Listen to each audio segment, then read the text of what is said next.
Je suis ravie de te retrouver en ce lundi 10 octobre 2022 pour un nouvel épisode du Café du lundi, avec un thème. Je ris parce que le contexte d'émergence de du thème de ce jour était assez cocasse, on va dire ça comme ça. Que vendredi matin, j'étais déjà en train de penser en disant, tiens, qu'est-ce que je ferais comme vidéo lundi? Et l'idée qui m'est venue, mais c'était vraiment très limpide, c'était l'idée que de plus en plus, parce que je l'avais expérimenté moi récemment, puis ça avait été le contenu aussi de pas mal de séances avec des clients la semaine passée. Et l'idée, c'est que ce qu'on prend pour un problème, l'émergence d'un problème, le signe d'un problème, est en fait l'expression de la résolution de ce problème. Et j'avais noté dans mon petit carnet à idées, j'avais déposé cette idée-là et j'avais écrit la maladie est la guérison. Donc, ce qu'on prend pour le symptôme de la maladie, c'est en fait le signe que quelque chose est en train de se résoudre. C'est une information que j'avais déjà rencontrée justement sur le sujet des maladies du corps physique. Mais là, je me suis dit, tiens, c'est une chouette analogie, une chouette métaphore. Une heure après, moins d'une heure après, j'ai commencé à sentir tous les symptômes d'une espèce d'état grippal comme ça. Et donc à ce moment-là, je me dis, waouh, waouh, waouh, au début, je me dis, ouais, non, je sais pas, ça doit être juste une sensation. Et puis, franchement, les heures passées, et ça s'est vachement, vachement installé. Et franchement, l'ancien moi, dans cette situation-là, euh, se serait pris la tête. Du genre, alors, j'ai une maladie, ça veut dire qu'il y a quelque chose qui n'est pas résolu, il faut que j'aille chercher un trauma, ou peut-être que c'est karmique, ou alors c'est transgénérationnel, ou alors c'est le signe que je dois avoir un problème avec des pensées qui traînent et qui bloquent mes sinus, ou quelque chose qui est en moi et que je dois absolument résoudre. Effectivement, j'aurais pris beaucoup d'énergie à aller chercher, à m'agiter, à me prendre la tête, ce qui n'aurait pas vraiment résolu mes symptômes et ce qui m'aurait fait passer un moment vachement plus désagréable. Alors que heureusement, entre-temps, j'ai appris plein de choses. Et donc, ma nouvelle version de moi est plutôt partie dans cette direction. Alors, tout est juste, il n'y a pas de problème, tout arrive pour moi. On m'a droppé justement ce matin l'idée que la maladie est la guérison. Je pense que ceci est un petit cas pratique d'étude pour documenter ma vidéo de lundi. Donc, on ne va pas partir dans l'idée de trouver un problème, une cause, une solution. Par contre, je vais activer ma curiosité parce que ça m'intéresse en fait, ce processus. Et donc, je me suis mise en curiosité en me disant, je suis consentant. Allez-y les gars, je veux bien participer. Euh, et ça m'intéresse, mais je ne vais pas commencer à m'inquiéter en cherchant des problèmes, en essayant de trouver leur cause, parce qu'il faut absolument que je le résolve pour sortir au plus vite de cet état désagréable. Et j'ai donc passé 3 jours à comater largement, soyons clairs, principalement en position allongée, où j'ai regardé mon agenda, j'ai reporté tout ce que je pouvais et j'ai mobilisé l'énergie que j'avais pour assurer avec sérénité ce qui ne pouvait pas être reporté. Et j'ai passé donc ce temps, puisque j'avais pas grand-chose à faire, je suis pas en état de faire grand-chose, j'ai passé ce temps à observer en fait, observer tiens, mes pensées, mes émotions et mon corps physique. Et j'ai effectivement constaté que au niveau des pensées et des émotions, c'était incroyablement calme. Je me sentais paisible, je me sentais même assez en joie ou sereine, ce qui contrastait assez fort avec mon état physique qui lui était quand même assez bien, hein, bien, pas bien. Test Covid de passage pour être sûr. Mais j'avais comme l'impression d'entendre effectivement, si c'est dans le lointain, quand je me connectais à mon esprit, mon cœur et mon corps, d'entendre dans le lointain les équipes de déménageurs parce qu'en fait, il semblait assez évident, en plus c'était le week-end de la pleine lune, que tout cela est encore, hein, je ne suis pas tout à fait sortie, comme tu peux l'entendre, une opération de dégagement, en fait. Parce que le thème que j'avais de toute façon l'intention de te partager ce matin, c'était ça, en fait. C'est que de plus en plus souvent, et franchement, j'irais jusqu'à dire que ça peut représenter 80, 90, 95% des situations que tu traverses ces derniers temps et que tu vas de plus en plus traverser, ça arrive de plus en plus souvent qu'un état pénible, que ce soit des pensées, que ce soit des émotions, que ce soit des symptômes physiques, soit pas le signe d'un problème qui se manifeste et que tu devrais appréhender, analyser, résoudre, mais plutôt le signe que quelque chose est en train de se dissoudre, en fait. Que c'est en train de purger, de transmuter, d'archiver. Parce que je ne dois pas te rappeler qu'on est dans un moment de transformation intense et que, bah, on va dire que là où on va, il y a plein de choses de l'ancien qu'on ne peut pas emmener, en fait. Des peurs, des blessures, des ressentiments, des jugements sur toi, sur les autres, sur le monde, sur ta vie, etc. Donc, il y a une grande opération d'archivage. Et quand je te disais que je pouvais percevoir les équipes de déménageurs, tu sais, c'est comme, je ne sais pas si tu connais Marie Kondo, c'est une consultante japonaise spécialisée dans le désencombrement. Alors, elle, son truc, c'est l'espace, hein, les objets, pièces de ta maison, etc. Eh bien, et sa technique, j'aime beaucoup, c'est elle t'invite à prendre l'objet, à te connecter à l'objet et à te demander si ça te met en joie de le garder. Et si jamais tu te rends compte qu'il n'y a pas de joie à le garder, bah, tu le remercies et tu lui dis au revoir. Eh bien, moi, je pouvais entendre des de petites Marie Kondo qui étaient en train de d'archiver du genre merci, au revoir, merci, au revoir, merci, au revoir, merci, au revoir, merci, au revoir. Je ne sais pas ce qui est parti ce week-end. Mais en tout cas, il y avait plein de choses. Déjà, ça leur a pris 3 jours. À mon avis, ils sont en train de finaliser, tu vois, de balayer dans les coins, de faire le dernier tour, remplir le dernier caisse, etc.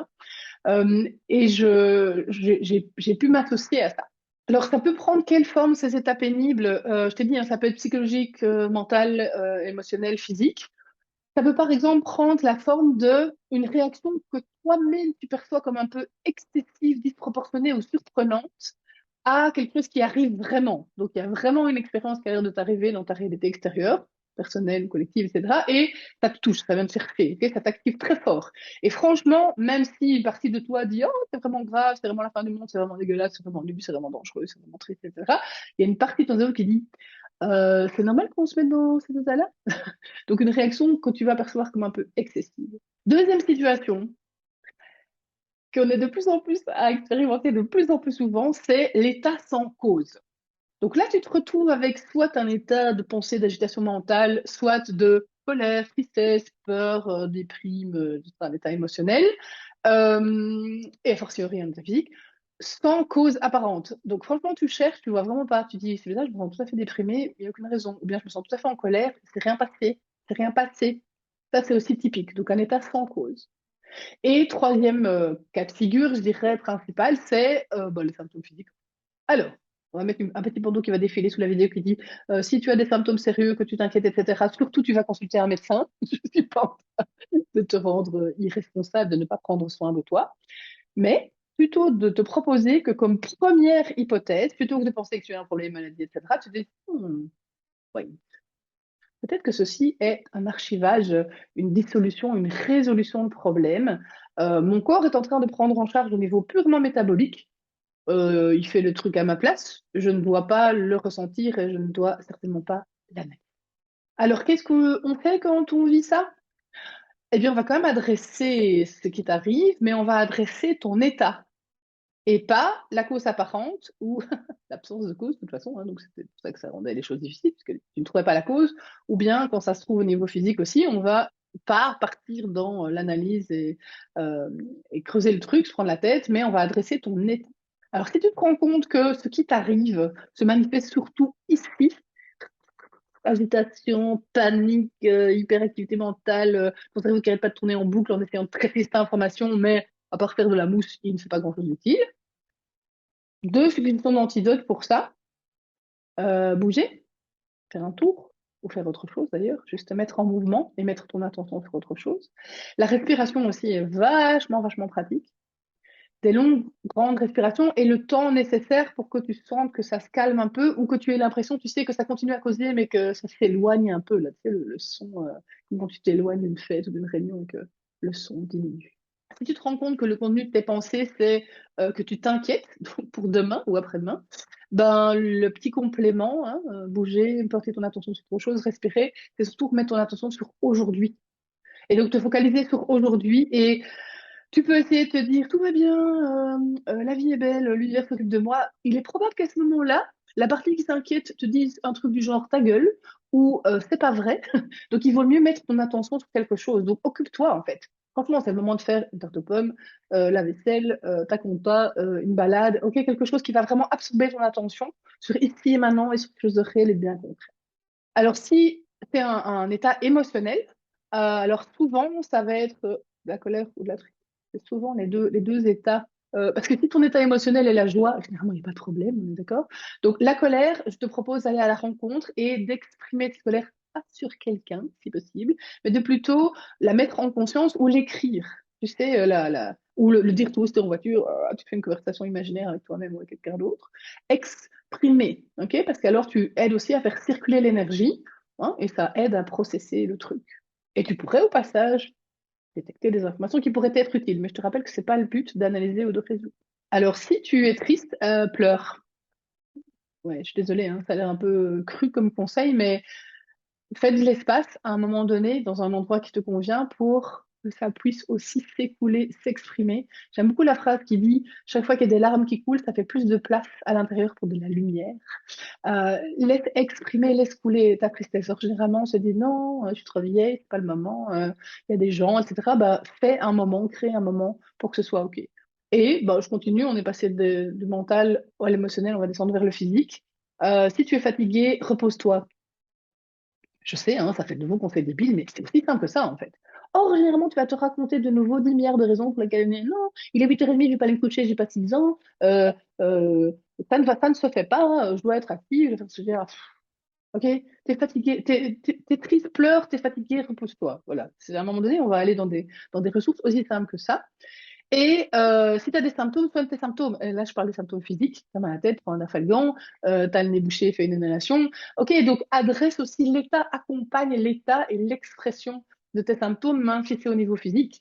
Moi, depuis 3 jours, je me suis shooté aux huiles essentielles, j'ai pris des afalgans, je me suis reposée, j'ai dormi, j'ai pris des tisanes. Ok, parce que j'ai accompagné aussi l'expression des symptômes qui étaient les miens. Et puis, ça rendait les choses moins pénibles, en fait, parce que physiquement, c'était quand même pas très fun, même si je savais que c'était juste et que c'était en train de dégager des choses. Je suis très curieuse de goûter maintenant, dans les jours et les semaines qui viennent, la place que ça a fait. Tu sais, comme après le fameux rangement Marie Kondo, il y a de l'espace, ça circule, il y a plus d'énergie, c'est plus calme, c'est plus paisible, c'est plus joli. Et il y a de l'espace aussi pour laisser venir les nouvelles créations, les nouvelles inspirations, les nouvelles aventures dans ce nouveau champ de création, dans ces nouvelles énergies dans lesquelles on s'embarque tous, plus ou moins de manière consentante ou consciente. Alors, comme chaque fois, ben, laisse-moi en commentaire tes réflexions, tes impressions. Est-ce que ça te parle? Est-ce que ça t'est déjà arrivé? Est-ce que tu es en plein dedans? Ou bien j'espère que tu pourras t'en souvenir le jour où ça va te croiser ta route. Et si tu as envie d'autres ressources pour pouvoir nourrir ton énergie, ta forme, ta sérénité, eh bien va faire un tour sur mon site, anne-françoise-gailly.com, où tu trouveras notamment mon programme énergie ou l'atelier sérénité, où tu trouveras des ressources pour t'aider à dégager l'ancien et t'ouvrir à une expansion intégrale au niveau personnel, professionnel et relationnel. Voilà, merci d'avoir suivi ce café du lundi. Je me réjouis de te retrouver bientôt pour un nouvel épisode ou à une autre occasion. Belle semaine!